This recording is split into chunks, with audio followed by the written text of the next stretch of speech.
इस वीडियो में आपका एक बार फिर से बहुत बहुत स्वागत है, जिसमें हम बात करेंगे अगले 3-4 दिनों के दौरान मौसम देश भर में कैसा रहने वाला है।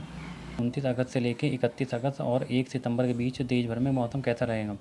से 3-4 दिनों के दौरान आपने देखा होगा कि बारिश की गतिविधियाँ आंध्र प्रदेश के तटीय इलाकों से लेकर कुछ छत्तीसगढ़ के दक्षिणी भाग, महाराष्ट्र के विदर्भ, उसके आसपास के भागों से लेकर मराठवाड़ा, मध्य प्रदेश के पश्चिमी भाग, दक्षिणी राजस्थान और उसके आसपास के भागों से लेकर गुजरात के पूर्वी भागों पर देखने को मिली हैं। इसके अलावा जम्मू कश्मीर उसके आसपास के भागों पर भी भारी बारिश की गतिविधियाँ अब पिछले 3-4 दिनों के दौरान देखी गई, जिसकी वजह से यहाँ पर बाढ़ जैसे हालात बन गए। कई जगहों पर काफ़ी नुकसान भी पहुँचा है। बादल फटने की वजह से यहाँ पर काफ़ी भारी नुकसान पहुँचा है। अब आने वाले दिनों में जम्मू कश्मीर और हिमाचल पर बारिश कम होने की संभावनाएं दिख रही हैं, लेकिन उत्तराखंड पर बारिश बढ़ती हुई दिखाई दे रही है। इसके अलावा आने वाले दिनों में हरियाणा से लेकर उत्तर प्रदेश और बिहार तक यहाँ पर भी मौसमी सिस्टम बनेगा, जिसकी वजह से अच्छी बारिश की गतिविधियाँ 3-4 दिनों के दौरान देखने को मिल सकती हैं। मौसमी सिस्टमों की बात करें तो लो प्रेशर सिस्टम जो छत्तीसगढ़ उसके आसपास के दक्षिणी भागों पर बना था, वो इस समय 29 अगस्त को मध्य प्रदेश के पूर्वी भागों पर पहुंच जाएगा, जिसकी वजह से बारिश की गतिविधियाँ महाराष्ट्र के विदर्भ, उसके आसपास के भागों से लेकर मराठवाड़ा, मध्य प्रदेश के पश्चिमी भाग, दक्षिणी पूर्वी राजस्थान, इन भागों पर दिखाई देंगी। गुजरात पर भी इस सिस्टम का असर दिखाई देगा, जिसकी वजह से अहमदाबाद उसके आसपास के भागों से लेकर राजकोट तक और सूरत नवसारी तक तेज़ बारिश की गतिविधियाँ देखने को मिल सकती हैं। इसके अलावा जैसे जैसे ये लो प्रेशर सिस्टम ऊपर की ओर आएगा तो उत्तर प्रदेश से लेकर बिहार पर भी बारिश बढ़ती हुई दिखाई दे रही है। इसके अलावा इस सिस्टम के अलावा एक सिस्टम और बनेगा, जिसकी वजह से यहाँ पर अच्छी बारिश होने की संभावनाएं दिख रही हैं। फिलहाल 29 अगस्त को हल्की से मध्यम बारिश की गतिविधियाँ उत्तरी इलाकों में उत्तराखंड से लगे हुए इलाकों से लेकर बहराइच, बस्ती, पीलीभीत और कुशीनगर, गोरखपुर, बिहार के मुजफ्फरपुर, दरभंगा उसके आसपास के भागों तक देखने को मिल सकता है। यानी कि जो नेपाल के तराई वाले इलाके हैं, यहाँ इन भागों यानी कि हिमालय की तराई वाले इलाकों पर अच्छी बारिश की गतिविधियाँ देखने को मिल सकती हैं। इंटेंसिटी उत्तरी इलाकों में अधिक होगी, जबकि बिहार और उत्तर प्रदेश के मध्य इलाके, लखनऊ उसके आसपास के भाग और बिहार में पटना और जैसे जैसे दक्षिण हम जाएंगे तो यहाँ पर इंटेंसिटी कम रह सकती है। इसके अलावा झारखंड से लेके छत्तीसगढ़ के मध्य उत्तरी भाग, पश्चिम बंगाल, यहाँ पर हल्की से मध्यम कहीं कहीं पर बारिश होने की संभावना है। ज़्यादातर इलाकों में मौसम शुष्क रहने की संभावनाएं दिख रही हैं।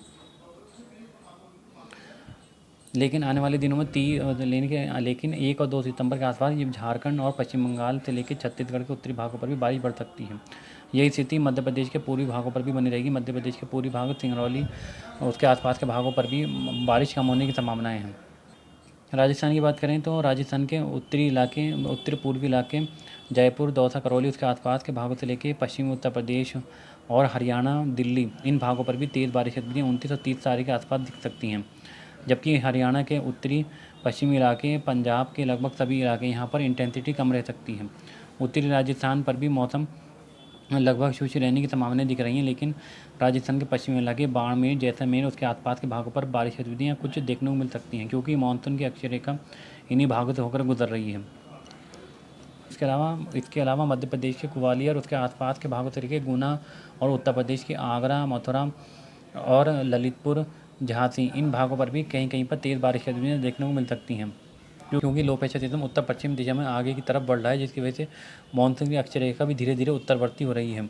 नीचे की तरफ अगर हम चलें तो मध्य महाराष्ट्र से लेकर कर्नाटक के उत्तरी इलाकों से लेकर दक्षिणी इलाके, तेलंगाना, आंध्र प्रदेश के लगभग पश्चिमी इलाके, रायलसीमा हिल्स और तमिलनाडु, इन भागों पर मौसम शुष्क रहने की संभावनाएं दिख रही हैं। हल्की फुल्की बारिश की गतिविधियाँ ही कहीं कहीं पर देखने को मिलेंगी, जबकि जो इनके तटीय इलाके हैं, महाराष्ट्र के तटीय इलाके, कोंकण, गोवा से लेकर गोवा, कर्नाटक के तटीय इलाके और केरल, इन भागों पर मध्यम से भारी बारिश की गतिविधियाँ देखने को मिल सकती हैं।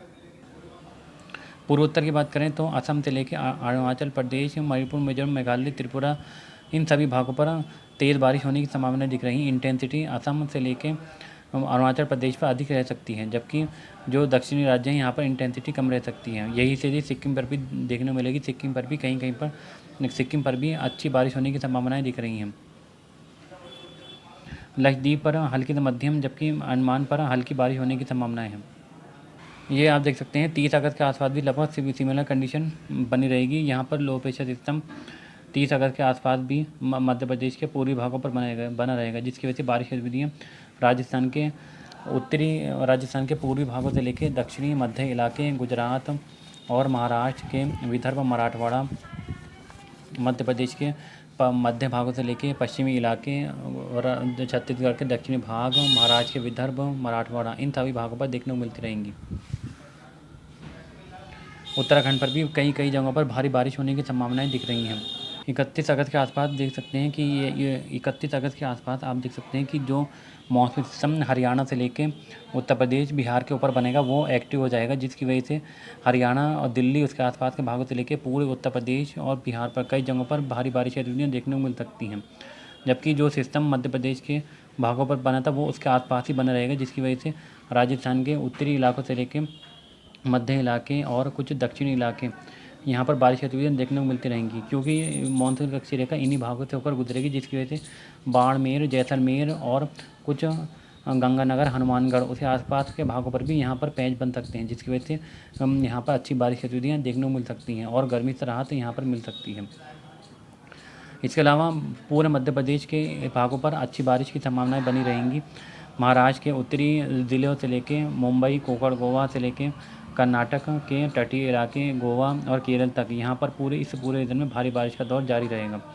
जबकि महाराष्ट्र के आंतरिक इलाके, मराठवाड़ा पर और मध्य महाराष्ट्र यहाँ पर इंटेंसिटी कम होती हुई दिखाई दे रही है, क्योंकि यह सिस्टम ऊपर की तरफ चला जाएगा। कर्नाटक से लेके आंध्र प्रदेश, तेलंगाना और तमिलनाडु यहाँ पर बहुत हल्की बारिश कहीं कहीं पर देखने को मिलेगी। ज़्यादातर इलाकों में मौसम शुष्क रहने की संभावनाएं हैं। लेकिन छत्तीसगढ़ के दक्षिणी भागों से लेकर आंध्र प्रदेश के तटीय इलाके, उड़ीसा, इन भागों पर ठीक ठाक इंटेंसिटी बने रहने की संभावनाएं दिख रही हैं, क्योंकि यहाँ पर बादलों के पैच बनते रहेंगे जो नीचे की तरफ आएंगे। नीचे से क्योंकि मानसून की अक्षी रेखा ऊपर की तरफ जाएगी, जिसकी वजह से उत्तरी उड़ीसा, झारखंड, छत्तीसगढ़ का उत्तरी भाग, पश्चिम बंगाल, इन भागों पर भी बारिश बढ़ती हुई दिखाई देगी। पूर्वोत्तर की बात करें तो सिक्किम से लेकर उप हिमालय, पश्चिम बंगाल, मणिपुर, मिजोरम, मेघालय, त्रिपुरा, असम, इन सभी भागों पर हल्की से मध्यम बारिश का दौर जारी रहने की संभावनाएं हैं। 1 सितंबर की मौसम की बात करें तो आप देख सकते हैं 1 सितंबर को सिमिलर कंडीशन बनी रहेगी। मौसमी सिस्टम की वजह से पूरे हरियाणा से लेकर दिल्ली, उत्तर प्रदेश और बिहार तक यहाँ पर काफ़ी अच्छी बारिश की गतिविधियाँ देखने को मिलती रहेंगी। बाकी इलाकों में मध्य प्रदेश के ये सर्कुलेशन के बाकी इलाकों में आप देख सकते हैं कि ये सिस्टम उत्तर की तरफ चला जाएगा, जिसकी वजह से मध्य प्रदेश के पूर्वी भागों से लेकर पश्चिमी भाग, राजस्थान के दक्षिणी पूर्वी भाग और मध्य इलाके, इन सभी भागों पर बारिश की गतिविधियाँ देखने को मिलती रहेंगी। गुजरात पर भी अच्छी बारिश की गतिविधियाँ देखने को मिलती रहेंगी। मुंबई से लेकर कोंकण, गोवा पर भारी बारिश की गतिविधियाँ ये इस सिस्टम की वजह से देखने को मिलेंगी। उत्तराखंड से लेके क्योंकि टर्फ रेखा उत्तर की तरफ जाएगी, जिसकी वजह से राजस्थान के गंगानगर, हनुमानगढ़, इन भागों पर भी तेज़ बारिश की गतिविधियाँ देखने को मिल सकती हैं। उत्तर प्रदेश, उत्तराखंड और उसके आसपास के भागों से लेकर हिमाचल पर भी बारिश की गतिविधियाँ एक बार फिर से बढ़ सकती हैं, क्योंकि ये सिस्टम उत्तर की तरफ आएगा तो मानसून की अक्षी रेखा भी उत्तर की तरफ जाएगी, जिसकी वजह से एक बार फिर से दक्षिणी पंजाब और हरियाणा के कुछ उत्तरी मध्य इलाके, उत्तराखंड, हिमाचल के दक्षिणी भागों पर बारिश की गतिविधियाँ एक बार फिर से 1 और 2 सितंबर के आसपास बढ़ सकती हैं।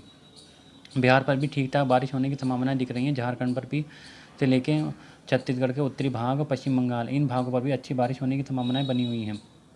पूर्वोत्तर पर हल्की से मध्यम बारिश होने की संभावनाएं दिख रही हैं। हालांकि ये आप देख सकते हैं कि नया सिस्टम एक बार फिर से बंगाल की खाड़ी के उत्तरी भागों पर बने रहेगा, जिसकी वजह से पूर्वोत्तर पर 1 और 2 सितंबर से लेकर 3 सितंबर के बीच एक बार फिर से बारिश बढ़ सकती है। इस वीडियो में अभी के लिए इतना ही।